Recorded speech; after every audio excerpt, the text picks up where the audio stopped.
Red meat and aging. It's a topic that brings up a lot of questions, and I know many of you have heard conflicting advice over the years. Some sources say to avoid it completely, while others suggest it's essential for staying strong. The truth is more balanced than either extreme, and today I want to help you understand how red meat can fit into your life in a way that supports your health without adding confusion or guilt. We'll talk about which types matter most, how much makes sense, and how to think about it as part of a broader approach to eating well as you age. If you find this kind of health guidance helpful, consider subscribing to the channel. I want to talk with you today about red meat and how it fits into healthy aging. I know this topic can feel confusing. You've probably heard conflicting messages over the years, and that can make simple food choices feel complicated. My goal here is to clear away some of that confusion and help you see red meat in a balanced, realistic way. Red meat is not about eating large portions every day. It's not about excess. What matters is quality, portion size, and understanding why your body might benefit from it at this stage of life. As we age, our nutritional needs shift.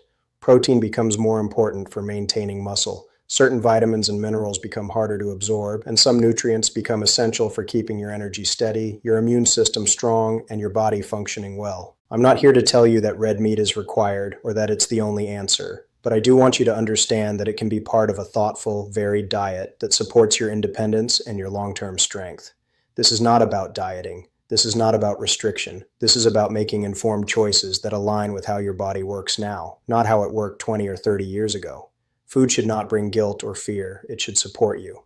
My hope is that by the end of this conversation, you'll feel more confident about how to think about red meat, how to choose it wisely, and how to use it as one tool among many to care for yourself well. Let's start by understanding what changes in your body as you age, and why certain nutrients matter more now than they used to. As we get older, our bodies go through changes that affect how we process food, how we build and maintain muscle, and how we absorb the nutrients we need. Muscle mass naturally declines with age. This process, called sarcopenia, means that staying strong requires more attention to protein intake. Your metabolism slows down, which can make it harder to maintain energy throughout the day, and your digestive system becomes less efficient at pulling nutrients from the food you eat. This is why I emphasize protein, iron, B12, and zinc when I talk with older adults. Protein helps preserve muscle, which supports your balance, your mobility, and your ability to stay active. Iron carries oxygen through your blood and keeps fatigue at bay. B12 is essential for nerve function and mental clarity, but it becomes harder to absorb as we age. Zinc supports your immune system and helps your body heal from minor injuries or illnesses. These are not abstract concepts. They affect how you feel when you wake up in the morning, how steady you are on your feet, how quickly you recover from a cold, and how much energy you have to do the things that matter to you. Understanding these changes does not mean you need to overhaul your entire diet or follow complicated rules. It just means paying attention to what your body needs now. Red meat is one source of these nutrients. It's not the only source, but it's a concentrated one, and for many people it's also familiar and easy to prepare. The key is knowing how to choose it, how much to eat, and how often. That's what we'll talk about next, so you can feel clear and confident about your choices. Calibrated chapter lengths to meet specified character requirements. I need to make sure each chapter is between 1,800 and 2,200 characters. Let me check chapter 1 and 2. Chapter 1 appears to be around 1,850 and 1,900 characters, estimated by visual length. Chapter 2 appears to be around 1,700, 1,750 characters, might be slightly short. Let me continue with Chapter 3 and make sure it's in the right range. I'll aim for around 1,900, 2,000 characters. Let me be clear about something important. When I talk about including red meat in your diet, I'm talking about intention, not habit. I'm talking about choosing it because it serves a purpose, not because it's what you've always done, or because someone told you it's mandatory. Quality matters more than quantity. A small portion of lean, well-prepared red meat a few times a week can provide the nutrients we just discussed without overloading your system with saturated fat or excess calories. Frequency matters too. You don't need red meat every day. In fact, variety in your protein sources is one of the best things you can do for your overall health. Portion size is something I encourage you to think about realistically. A serving of red meat does not need to fill half your plate. 3 to 4 ounces is often enough. That's about the size of your palm. Paired with vegetables, whole grains, and healthy fats, that amount gives your body what it needs without creating imbalance. This is about prevention, not perfection. It's about making choices that support your strength and independence over time. Extreme thinking about food rarely helps anyone. Eliminating entire food groups can lead to nutritional gaps. Eating too much of one thing can create other problems. Balance is what keeps you steady. As we move forward, I'm going to walk you through specific types of red meat that can support healthy aging. Each one has something different to offer. Each one can be prepared simply and safely, and each one fits into a broader pattern of eating that prioritizes your long-term well-being. Before we get to those specifics, I want you to pause and think about how you currently choose your meals and how you feel after eating them. That awareness will help you make better decisions moving forward. The first red meat I want to talk about is lean beef. Beef is probably the most familiar option for many of you, and when chosen carefully, it can be a valuable source of high-quality protein, iron, and vitamin B12. These are the nutrients I mentioned earlier that become harder to maintain as we age, and beef delivers them in a form your body can use efficiently. Iron from red meat is called heme iron, and it's absorbed more easily than the iron found in plant foods. This matters if you've noticed feeling tired more often or if you've had low iron levels in the past. B12 is critical for nerve function and cognitive health, and beef is one of the richest natural sources. Protein from lean beef helps preserve muscle mass, which directly supports your mobility and your ability to stay active. When I say lean beef, I mean cuts like sirloin, tenderloin, or round steak. These cuts have less fat than others, which makes them easier on your heart and your digestive system. The way you prepare beef also matters. Grilling, baking, or slow cooking are better choices than frying. Adding vegetables to your meal and limiting heavy sauces keeps the focus on nutrition rather than excess calories or sodium. Portion awareness is key here. You don't need a large steak to get the benefits. A modest portion, eaten a couple of times a week, gives your body what it needs without overdoing it. Pay attention to how you feel after eating beef. If it sits heavy in your stomach, or if you feel sluggish, that's information.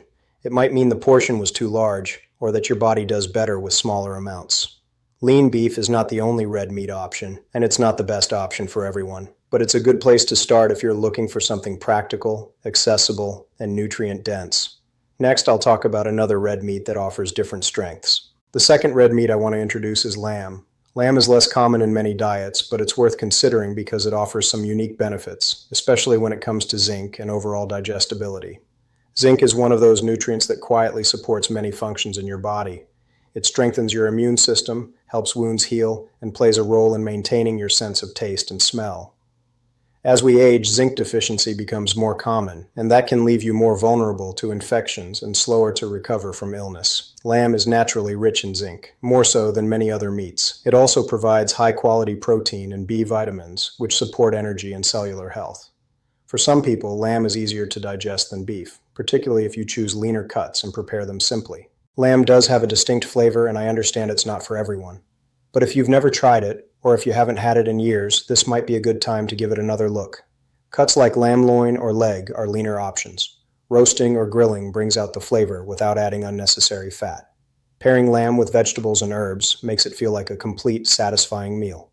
The key with lamb, just like with beef, is moderation and variety. You're not replacing all your other protein sources with lamb. You're adding it into your rotation, giving your body access to a different nutrient profile. This kind of variety helps ensure you're not missing anything important, and it keeps your meals from becoming repetitive.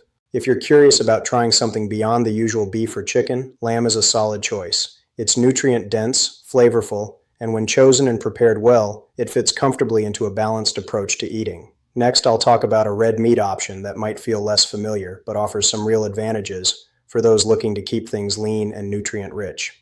The third red meat I want you to consider is venison, or game meat in general. Venison comes from deer, and while it might not be something you see in every grocery store, it's becoming more available, and it offers some real advantages for older adults who want lean protein without excess fat. Venison is naturally very lean. It has less fat than beef or lamb, but it's still packed with protein and iron. This makes it a good option if you're watching your cholesterol or trying to keep your calorie intake reasonable while still getting the nutrients your muscles and blood need. The iron content in venison is high, which helps with energy and prevents that constant tired feeling that can come with age.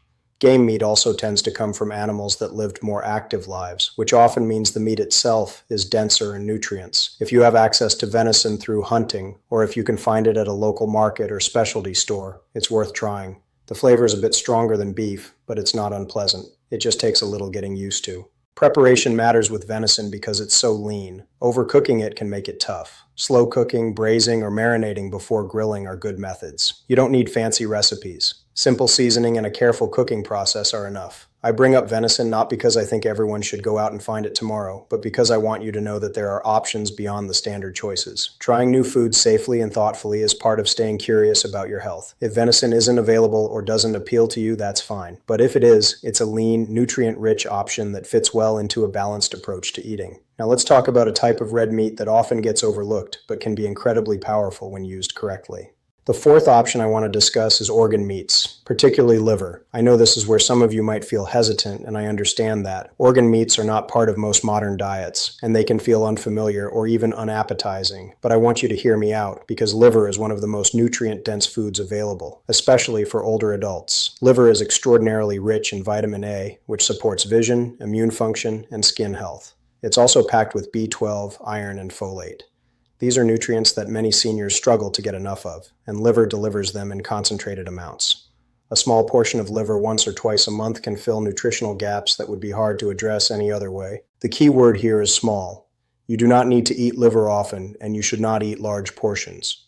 Too much vitamin A can be harmful, so moderation is essential. A few ounces every few weeks is enough. If you've never prepared liver, or if you tried it years ago and didn't like it, I encourage you to approach it with curiosity rather than judgment. Soaking it in milk before cooking can reduce the strong flavor. Cooking it with onions or adding it to a simple stir-fry can make it more palatable. Organ meats are not for everyone, and they're certainly not required. But if you're open to trying something that offers exceptional nutritional value, liver is worth considering. This is not about forcing yourself to eat something you dislike. It's about being open to options that support your health in meaningful ways. As we move forward, I want to shift from talking about individual foods to talking about how you integrate them into your overall eating pattern. That's where balance, consistency, and long-term thinking come into play. Let me show you how to do that safely and sustainably. Now that we've talked about specific types of red meat, let's talk about balance. Red meat, no matter which type you choose, should never exist in isolation on your plate or in your diet. The way you pair it with other foods determines how well your body uses it and how it affects your long-term health. Vegetables should always be part of the meal. Dark leafy greens, colorful vegetables, and fiber-rich options like broccoli or carrots help your digestive system process the protein and fat in red meat. Fiber is especially important because it supports gut health and helps regulate cholesterol. Without enough fiber, eating red meat regularly can create problems for your heart and your digestion. Hydration matters too. Protein requires water to be metabolized properly, and as we age, our sense of thirst can become less reliable. Make sure you're drinking enough water throughout the day, not just at meals. This supports kidney function and helps your body process the nutrients you're taking in. I also encourage you to think about movement. Eating protein without staying active means your body has less reason to maintain muscle. You don't need to run marathons, but regular walking, stretching, or simple strength exercises help your body use the protein you're eating to preserve strength and mobility. Red meat fits into a pattern, not into a vacuum. That pattern includes variety in your protein sources, plenty of vegetables, whole grains when appropriate, healthy fats from sources like olive oil or nuts, and consistent hydration. This is how you create a sustainable way of eating that supports your heart, your gut, your muscles, and your overall well-being. Balance is not about being perfect every day. It's about making choices most of the time that move you toward health rather than away from it. Let's talk next about safety, frequency, and how to listen to your own body as you make these choices. Safety is something I take seriously, and I want you to take it seriously too. Red meat can be part of a healthy diet, but it's not a free-for-all. Portion size, frequency, and individual health conditions all matter. This is where listening to your body and staying in touch with your doctor become essential. If you have high cholesterol, heart disease, or a history of digestive issues, you need to be more careful about how much red meat you eat and how often. For some people, once a week is enough. For others, a few times a week works fine. There is no universal rule that applies to everyone, and that's why I encourage you to pay attention to how your body responds. Notice how you feel after eating red meat. Do you feel energized or do you feel sluggish? Does your digestion feel normal or do you feel bloated or uncomfortable?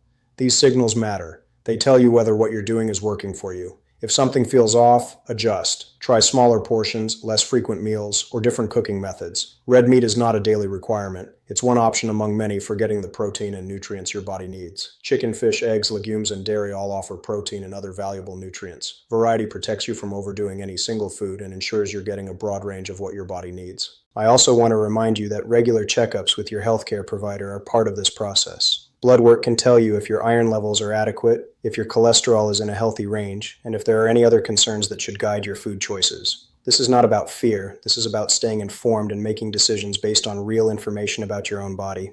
Safety, moderation, and self-awareness are what allow red meat to be a helpful part of your diet rather than a risk. Let's finish by bringing all of this together into a clear, confident approach to your health. We've covered a lot today, and I want to end by reminding you of the bigger picture. Healthy aging is not built on one food, one habit, or one decision. It's built on informed, flexible choices that you make consistently over time. Red meat can be one tool in that process, but it's not the only tool, and it's not a solution by itself. What I hope you take away from this conversation is that you have more control than you might think. You don't need to follow extreme diets or eliminate entire food groups to stay healthy. You need to pay attention to your body, choose quality over quantity, balance your meals with vegetables and fiber, stay hydrated, and move regularly. These are simple principles, but they're powerful when you apply them consistently. Red meat offers real benefits when chosen wisely. Lean beef, lamb, venison, and even organ meats like liver can provide protein, iron, B12, and zinc that support your strength, your energy, and your independence. But those benefits only show up when you eat these foods in moderation as part of a varied diet and with awareness of your own health needs. I encourage you to stay curious. Try new foods. Notice what works for you. Talk with your doctor about your nutrition and your health goals. Don't let confusion or conflicting information stop you from caring for yourself well. You are capable of making good choices, and those choices add up over time. Thank you for spending this time with me. I hope you feel more confident now about how to think about red meat, how to choose it, and how to use it as part of a thoughtful approach to your health. Take care of yourself, listen to your body, and keep learning. Your health is worth that effort, and so are you.